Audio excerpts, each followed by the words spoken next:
त्रिमूर्ति शिव की 3 मूर्तियां हैं। திருமூர்த்தி சிவனிற்கு 3 மூர்த்திகள் இருக்கிறார்கள். दुनिया वाले मनुष्यों ने तो उनको 3 शेर दिखा दिया। உலகத்தில் இருக்கக்கூடிய மனிதர்கள் அவருக்கு 3 சிங்கங்களை காமித்து விட்டனர். क्योंकि ஏனென்றால் उन तीनों मूर्तियों ने अपने अपने टाइम पर जो पार्ट बजाया, அந்த 3 மூர்த்திகளும் தன்னுடைய நேரத்தில் எந்த பார்ட் பண்ணிருக்காங்களோ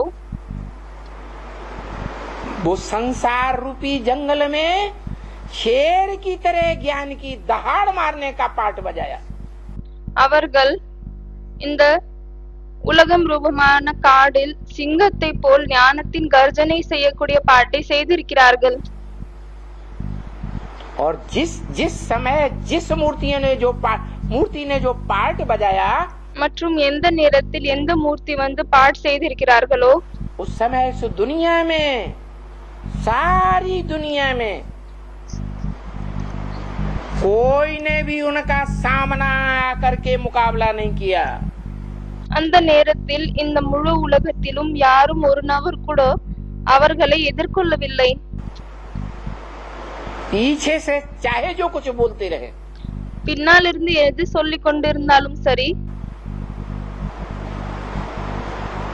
जैसे जंगल में शेर का मुकाबला कोई नहीं कर पाता, எப்படி வந்து காட்டில் சிங்கத்தை யாராலும் எதிர்கொள்ள முடியாதோ,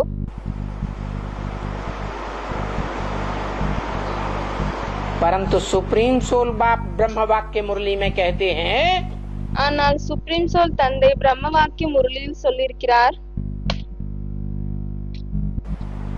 वास्तव में ये जो 3 शेर दिखाए हैं, உண்மையில் இந்த எந்த 3 சிங்கங்களை காமித்திருக்கிறார்களோ वो अपने अपने अनुभव के आधार पर அவர்கள் தன்னுடைய அனுபவத்தின் அடிப்படையில் अंधों की औलाद अंधों ने दिखाए हैं। குருடர்களின் குழந்தைகள் குருடர்கள் அப்படி காமித்து விட்டனர். जैसे अंधे होते हैं ना, எப்படி குருடர்கள் இருக்கிறார்கள் இல்லையா,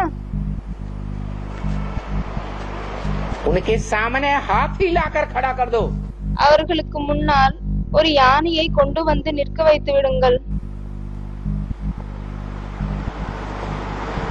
तो जो अंधा सूंड देखेगा पकड़ेगा, ஆகவே எந்த குருடன் அந்த தும்பிக்கையை பிடிப்பானோ, कोई अंधा टांग पकड़ेगा, சில குருடர்கள் காலை பிடிப்பார்கள், कोई अंधा पूंछ पकड़ेगा, சில குருடர் வாலை பிடிப்பாங்க, कोई अंधा पेट पर हाथ घुमाएगा, ஏதோ ஒரு குருடர் வயிற்றின் மேல் தன்னுடைய கையை சுற்றுவார்கள். तो अपना अपना अनुभव अलग अलग बताएंगे ना। ஆகவே யார் எப்படி எதை தொடுவார்களோ அதனுடைய அனுபவத்தை தன்னுடைய விதமாக தனித்தனியாக தானே சொல்வார்கள். एक ही बताएंगे, இல்லையானால் ஒரே அனுபவத்தை தான் சொல்வார்களா? है? अलग अलग बताएंगे। தனித்தனியாக தான் சொல்வார்கள். तो ये अंधों ने चित्र बनाया है 3 शेरों ஆகவே இந்த குருடர்கள் தான் இந்த 3 சிங்கத்தினுடைய படத்தை உருவாக்கி விட்டனர். का, जो आज की गवर्नमेंट नोटों पर भी छापती है, எதை இன்றைய நாளில் இருக்கக்கூடிய கவர்மெண்ட் பண நோட்டின் மீது கூட அச்சடிக்கிறார்கள். अशोक की लाट बनाए रखी है, அசோகாவின் தூணை உருவாக்கி வைத்திருக்கிறார்கள். आ माने नहीं, शोक माने दुख, ஆ என்றால் இல்லை, ஷோக் என்றால் துக்கம். ஆகவே அசோக்னுடைய அர்த்தம் என்னவென்றால் துக்கமே இல்லை. इन 3 शेरों ने दुख की दुनिया का नाश किया। இந்த 3 சிங்கங்கள் துக்கத்தினுடைய உலகத்தை அழித்து விட்டனர். ऐसे दिखाते हैं। இப்படி காமித்திருக்கிறார்கள். अशोक की लाट, அசோக்னுடைய தூணை காமித்திருக்கிறார்கள். और सुप्रीम सोल बाप ब्रह्मा मुख से मुरली में क्या कहते हैं? மற்றும் சுப்ரீம் சோல் தந்தை பிரம்மாவின் மூலமாக முரளியில் என்ன சொல்கிறார்?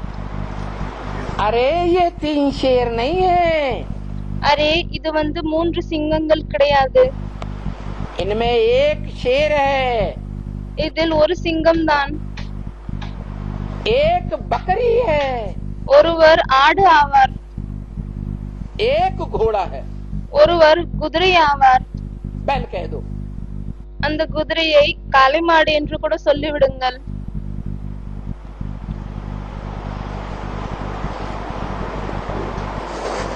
तो 3 नंबरवार पुरियों में दिखाए जाते हैं।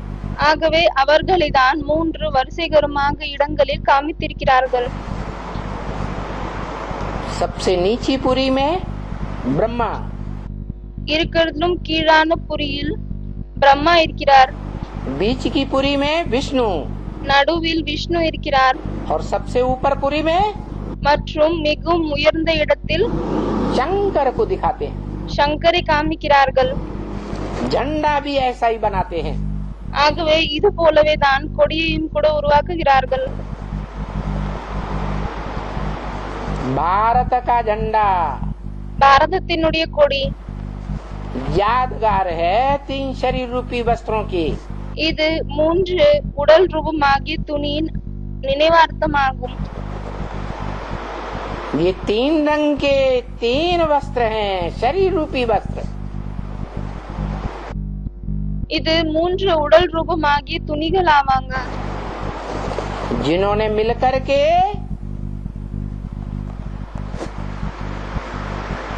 विश्व विजय की थी। யாரு ஒன்று சேர்ந்து விட்டு உலகத்தின் மேல் வெற்றி அடைந்தார்கள்.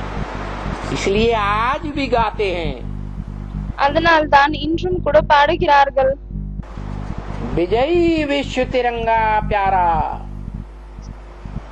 झंडा ऊंचा रहे हमारा। कपड़े का झंडे ऊंचा करने से हो जाएगा? விஜய் விஸ்வ திரங்கா பியாரா ஜண்டா ஊச்சா ரஹே ஹமாரா. அதாவது இந்த 3 வண்ணங்கள் கொண்ட கொடி உலகத்தின் மீது வெற்றியை கொண்டு வரும் என்று பாடுகிறார்கள். ஆனால் இந்த துணியின் கொடியால் உலகத்தின் மீது வெற்றியை கொண்டு வர முடியுமா என்ன? विश्व विजय, कपड़े का झंडा ले जाओ और एवरेस्ट की चोटी पे लगा दो। இந்த துணியின் கொடியை கொண்டு செல்லுங்கள் மற்றும் எவரெஸ்டினுடைய மேலே உச்சியில் அதை வைத்து விடுங்கள். विश्व विजय हो जाएगी। இதன் மூலமாக உலகத்தின் மீது வெற்றி அடைய முடியுமா என்ன?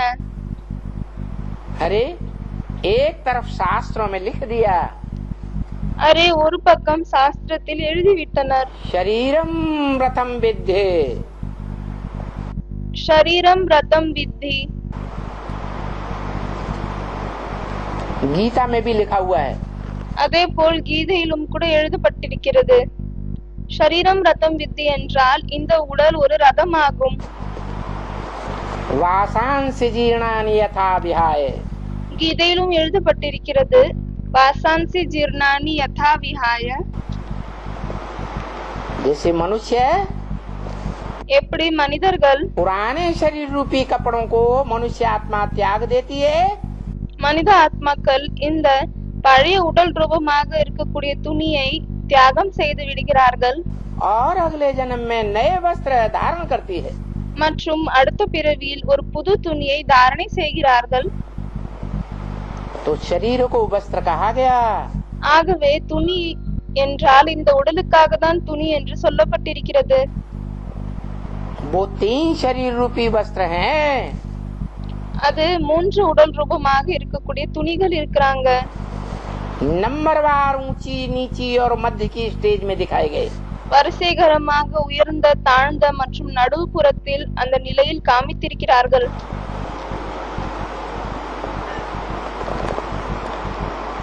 उनमें एक है शेर, அதுல ஒருத்தர் சிங்கம் ஆவார்.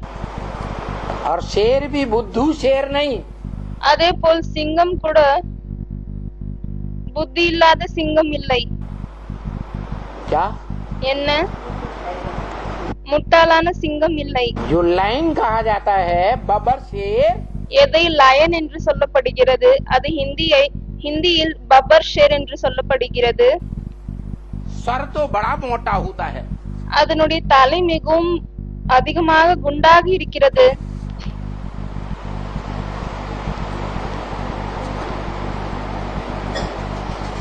लेकिन बुद्धिमान ज्यादा होता है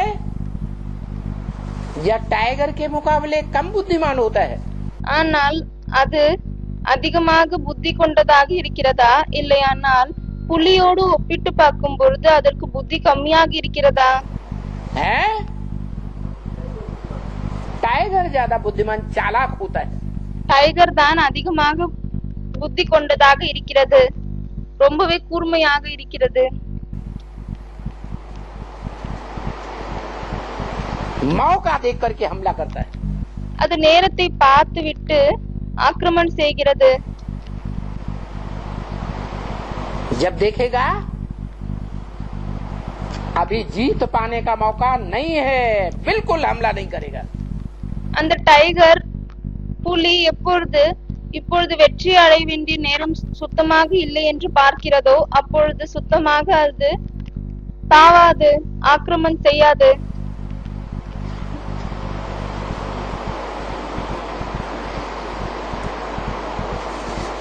जब देखेगा अवसर अच्छा है, எப்பொழுது இந்த நேரம் நல்ல நேரம் என்று கவனிக்கிறதோ तभी हमला करेगा. அப்பொழுதுதான் அது ஆக்கிரமணம் செய்யும். नहीं तो अपनी दबी हुई उंगली आराम से निकालता रहेगा. இல்லையானால் ஜெயிக்கக்கூடிய நேரம் இல்லையானால் மிகவும் மெதுவாக நடந்து கொண்டே இருக்கும். इसलिए आज भी यादगार है हमारे भारतवर्ष में. அதனால்தான் நம்மளுடைய பாரத நாட்டில் இன்றைய நாள் வரை கூட இந்த நினைவார்த்தம் இருக்கிறது. यादगार बनाई हुई है, बनाने वाले जानते नहीं है. நினைவார்த்தத்தை உருவாக்கி விட்டனர், ஆனால் உருவாக்கக்கூடியவர்கள் இதை அறிய மாட்டார்கள். हमारे भारत का राष्ट्रीय पशु कौन सा माना जाता है? நம்ம பாரதத்தின் ராஷ்டிரிய விலங்கு எது கருதப்படுகிறது? है टाइगर माना जाता है. டைகர் என்று கருதப்படுகிறது, புலி என்று கருதப்படுகிறது.